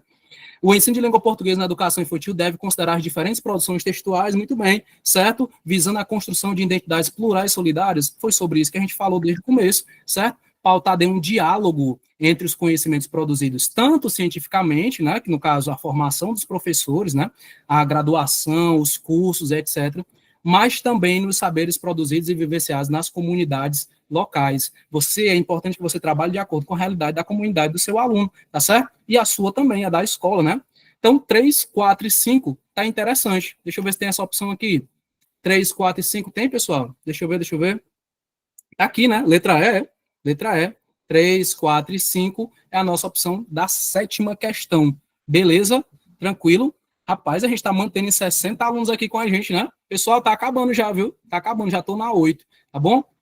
Muito bom, um público maravilhoso aí, vocês. Bora lá pra gente acabar. Isso aqui é bem rapidinho. Diferentes estratégias educacionais são anunciadas para atravessar a pandemia da Covid-19. Covid fez parte, né, gente? Por meio do ensino remoto, vocês gostaram ou não, né? Com exploração de diversidades dos meios de veiculação. Pessoal, plataformas e ferramentas digitais, televisão aberta, WhatsApp, tudo isso aí foi ferramenta, né? Correio com entrega para material impresso, até isso, viu? Entre outras. O que se impõe é que permitam igualmente a interlocução entre o sujeito de aprendizagem e os objetos de conhecimento, e que a qualidade do desenho metodológico seja atrelada à mediação do professor. Nada disso seria possível sem a mediação do professor. É isso que ele quer dizer, viu? Que é vital em contextos presenciais ou remotos. Ele está dizendo que você, professor, é importante tanto no presencial quanto no ensino remoto, tá bom? Bora aqui para as opções. Considerando o enfrentamento da situação relatada no texto, avalie as afirmações a seguir. Bora aqui comigo. O ensino remoto, ele exige, pessoal, um desenho metodológico que explore os recursos digitais ao máximo. Será que é isso, né? Visto que a tecnologia ela pode superar as falhas do ensino presencial. Vixe, professor, será, gente, hein? Bora lá para 2. O desenho metodológico em situação remota deve ser capaz de atender ao princípio da organização didática pela reprodução da situação das ações que ocorrem presencialmente. Mais uma vez, ele está limitando aqui ao presencial e ele também está limitando aqui ao presencial. Você avalia aí, certo? Bora para 3. O uso efetivo da tecnologia ocorre em função do desenho metodológico que se quer implementar, pois, enquanto meio, a tecnologia deve permitir atingir aquilo que se coloca como finalidade. Se eu tenho uma aula online dessa, por exemplo, pessoal, eu estou dizendo que eu não consigo presencialmente chegar até vocês. Eu, Gabriel, agora não consigo. Por isso que foi pensada essa aula online. Aí você avalia aí se a terceira está condizente, certo? E a 4, as mídias digitais e impressas são aliadas e podem ser utilizadas de forma associada no ensino remoto. E aí, você acha que elas são aliadas ou as duas são brigadas, né? As duas aí não são amigas, né? Bora aí, olha as opções. A, 1 e 2, B, 2 e 4, 3, a C, 3 e 4, D, 1, 2 e 3, e E, 1, 2 e 4. O que é que tu acha, hein? Eu já tenho minha opinião aqui. Não sei se vai ser igual à sua, né? Eu acho que na 3, quando ele diz assim, o uso efetivo da tecnologia ocorre em função do desenho metodológico. O que é esse desenho metodológico? A sua metodologia, a sua didática, né? Certo? Que se quer implementar. Pois enquanto meio, pessoal, a tecnologia é esse meio, né? Que te leva para uma finalidade. Se não dá no presencial, o online vai dar. Opa, um meio que teve um fim, né? Que teve uma finalidade. E a 4, as mídias digitais e impressas, elas são aliadas. Isso aqui é inimigo ou é aliado da gente agora, nesse exato momento, né? É aliada, nesse caso aí, e pode ser associado, né, pessoal, certo? Tanto as digitais quanto as impressas, nesse caso, porque tu lembra que a gente teve na pandemia aquela forma de entrega de atividades impressas, né? O aluno ia lá, pegava, ou então alguns professores iam deixar na casa dos alunos, né? Então, ali eram aliadas nesse processo, era porque ainda continuava o ensino remoto, porém com entrega de atividades, né? Então, 3 e 4, né, pessoal? 3 e 4 está correto aqui, na minha opinião, elas estão as mais corretas, tá certo? 3 e 4 são as nossas opções do gabarito, deixa eu ver aqui, letra C, né? 3 e 4, tá certo? Na primeira fala que ele, no caso, tem que ser usado ao máximo e não necessariamente, né? Ele só serve ali, certo? Até onde me faz bem o ensino remoto e, nesse caso, ele não supera essas falhas totais do ensino presencial, certo? E outra coisa que ele não é só para reproduzir a situação ali na 2 do ensino presencial, tá certo? Ele não é só um substituto ali, certo? Ele é um complemento, tá bom? Essa educação remota nossa, ela é um complemento. Bora para a questão 9, estou acabando, viu? Via-se nitidamente no primeiro dia o entusiasmo da diretora, olha aí, e a desconfiança da maioria dos professores. Por quê, gente, hein? Quanto ao projeto de transformação da escola em comunidade de aprendizagem.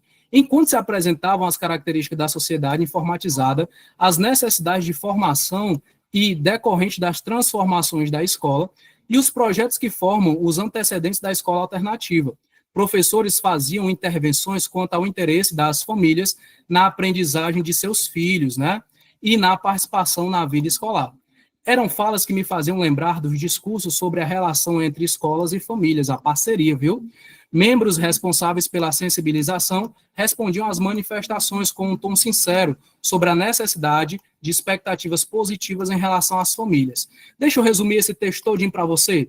Aqui ele está falando, já que você também está vendo, né, não precisa eu ler tudo, certo? Sobre uma diretora, né, entusiasmada com a nova proposta de educação, e o núcleo de professores ali meio desconfiado, né? Os pais também, com sugestões, etc. Mas ela quer agora uma escola transformadora, uma escola com mais participação, e aí está tentando convencer os professores e famílias sobre isso também. É isso que resume o texto de Mello aqui, tá bom?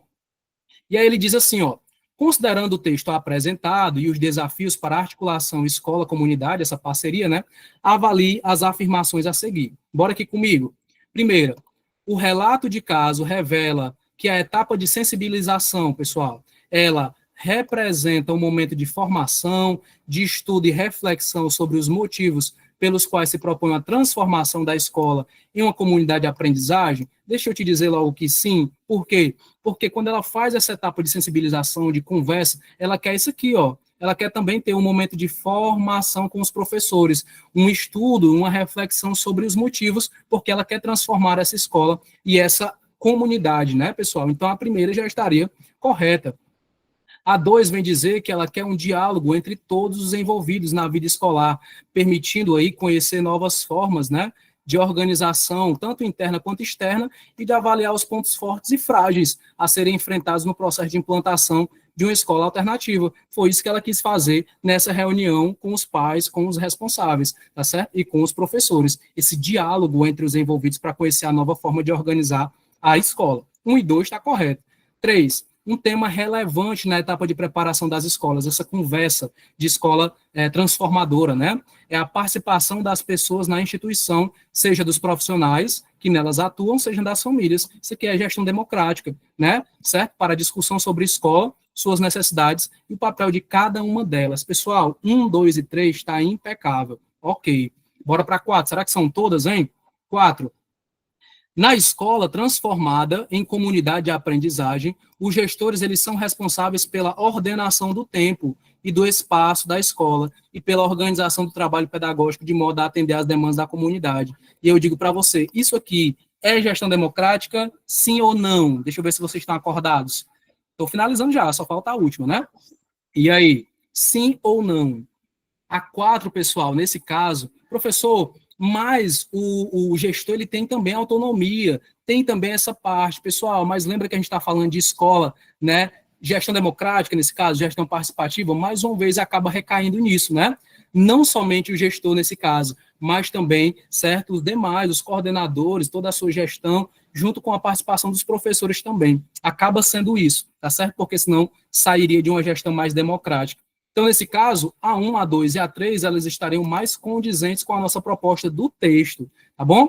1, 2 e 3, e a 1, 2 e 3 é a letra C, né? Olha aí, vi que vocês estão por aí. C, 1, 2 e 3, acaba sendo a nossa resposta, nosso gabarito correto. E chegamos na última, porque eu sei que vocês querem agora dar uma saída também e aproveitar a noite, né? Também vou já, viu? Bora para 10, para terminar. A educação coincide com a própria existência humana. O professor está no edital? Tá, gente. Educação e trabalho. Eu já digo logo para você. A educação coincide com a própria existência humana. As origens da educação se confundem com as origens do próprio homem, certo? Então, a educação está na nossa vida. À medida que determinado ser natural se destaca na natureza, é obrigado, para existir, a produzir a sua própria vida, e que ele se constitui propriamente como homem. O ato de agir sobre a natureza, adaptando-se às necessidades humanas, é o que conhecemos por trabalho. Então, ele só quer te dizer aqui que a educação e trabalho estão interligados. Trabalho faz tudo na nossa vida, né? Por isso, podemos dizer que trabalho define a essência humana. Se você trabalha, você é cidadão, você é participativo na sua comunidade, na sua, enfim, em tudo, né? Portanto, o homem, para continuar existindo, precisa estar continuamente produzindo, não é não? Para a sua própria existência através do trabalho. Isso faz com que a vida do homem seja determinada pelo modo que ele produz a sua existência. E para a gente finalizar, chegamos na última. Olha aí o que, é que ele diz aqui na 10. Ele diz o seguinte: a partir das ideias apresentadas do texto a respeito de conceitos relativos ao trabalho e educação, avalie as afirmações a seguir. Primeira, pessoal, a educação para o trabalho resulta da própria natureza humana. Nós somos feitos e criados para trabalhar, né? É isso? Ou seja, da ação do homem de produzir a própria vida agindo sobre a natureza. Lembra de Adão e Eva, né? Quando eles foram expulsos do paraíso, eles tiveram que agora fazer o quê, hein? Aí você me diz. 2, né? Segundo a mitologia também, né, pessoal? Os estudos. 2. Educar pressupõe a possibilidade de diferenciar os proprietários e não proprietários por meio da produção. Será que é isso, hein? 3.